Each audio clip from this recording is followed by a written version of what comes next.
No, nahajamo se v enem prav posebnem laboratoriju, to je laboratorij za brezkontaktno termometrijo. Kaj pa zdaj to pomeni? Ne?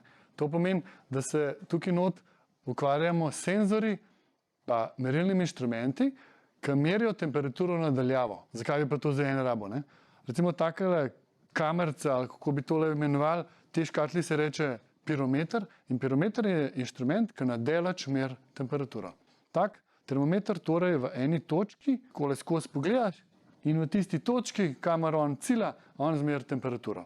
Novejši bratec od tazga pirometra je pa termokamera. Termovizijska kamera ali pa termografska kamera je pa naprava, v kateri je zelo veliko takih termometrov.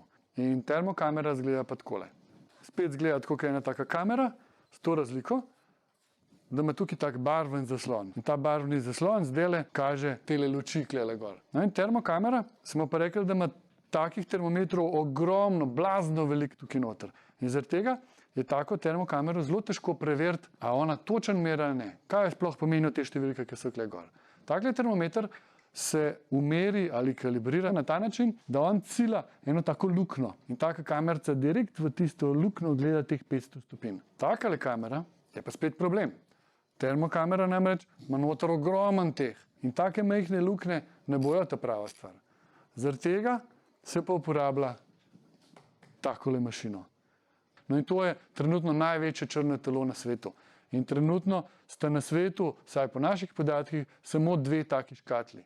Obe narejeni v Beli krajini, razviti pa na fakulteti za elektrotehniko. Kaj je značilnost take škatle?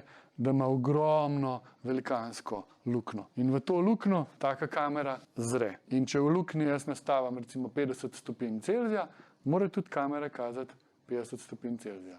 In na ta način se tudi take zelo komplicirane, visoko kompleksne merilne naprave, kot je termovizijska kamera, dajo ugotoviti, koliko njihov senzor laže. Oziroma, koliko veliko imajo merilno napako.